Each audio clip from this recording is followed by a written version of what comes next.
Gilbert Réveillon, vous avez plusieurs casquettes. Vous êtes président du groupe d'expertise TIC économie numérique des conseillers du commerce extérieur. Vous êtes CEO de Mobile Louvre et vous êtes aussi membre du conseil d'administration d'Algo Alto. Alors, on va commencer dans toutes ces casquettes, on va commencer par les conseillers du commerce extérieur. Quelles sont vos missions? Et puis, est-ce que vous avez remarqué des changements chez les conseillers du commerce extérieur depuis 24 ans, puisque vous êtes conseiller du commerce extérieur depuis 24 ans? En effet, j'en suis à mon 8e mandat, c'est des mandats de 3 ans. Sur ces mandats, j'ai pu être 3 fois administrateur de la structure, qui est une merveilleuse aventure humaine, qui est sur 140 pays, qui a 4400 dirigeants d'entreprise. Et j'ai passé mon premier mandat à comprendre, à écouter devant des gens qui m'ont ébloui, épaté et qui m'ont fait confiance. Et notre réseau des conseillers du commerce extérieur est vraiment ancré sur cette relation à la confiance et à la capacité à répondre à nos 4 grands mandats. Il y en a un 5e qui est arrivé, qui est important, qui est le reflet de la nouvelle présidente. Nous, on va faire un zoom surtout sur le groupe d'expertise dont vous vous occupez. Oui. Qu'est-ce que vous pouvez nous dire de ce groupe d'expertise? Alors, c'est un groupe d'expertise qui est vraiment structurant. Ça touche à tout ce qui concerne les TIC, les technologies de l'information et de la communication. Dans la transformation numérique, aujourd'hui, il se passe plein de choses. Il n'y a pas une porte d'entrée dans la transformation numérique.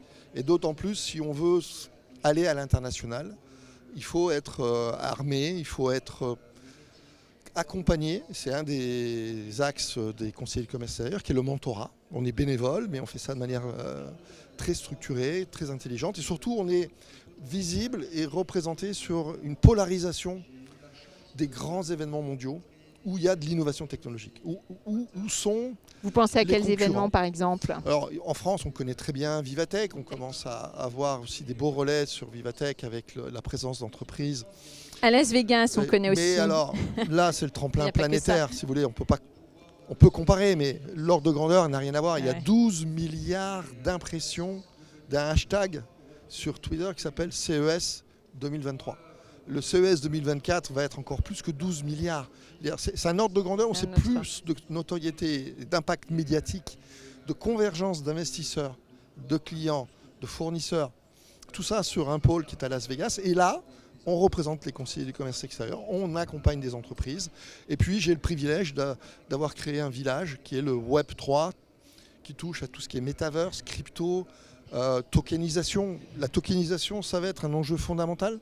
Ça va être pour les banques centrales du monde entier, 120 banques centrales, qui travaillent sur ce qu'on appelle les DLT, les protocoles Distributed Ledger Technologies. Et là, alors, vous allez comprendre pourquoi je me suis intéressé. Le temps passe, donc je vais passer à votre deuxième casquette, enfin une deuxième casquette, qui est que vous avez récemment investi dans une start-up française qui s'appelle Colibri TD.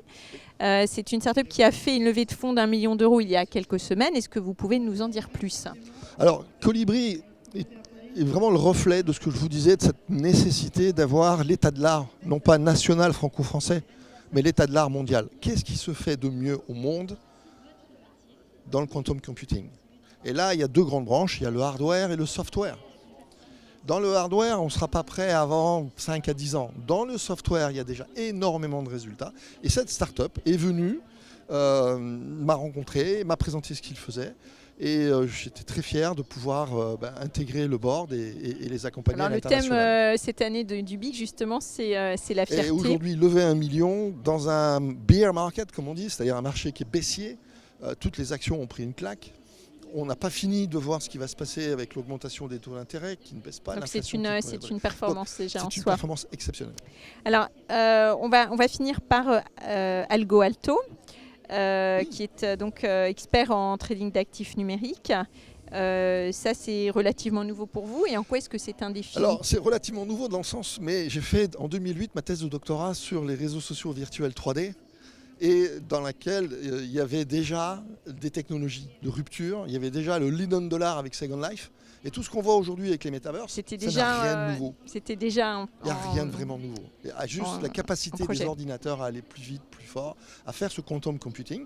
Et Algo Alto est une société jeune qui démarre et qui est dans la gestion d'actifs, mais fait par des experts, des professionnels du métier d'asset management. Voilà. Alors en quoi est-ce que c'était important pour vous de venir aujourd'hui sur cette 9e édition du BIG?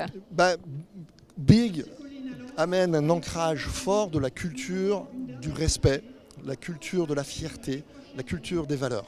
Et c'est tout ce que j'ai appris chez les conseillers du commerce extérieur depuis plus de 20 ans que j'y suis. Merci beaucoup Gilbert Réveillon pour ce témoignage. À bientôt.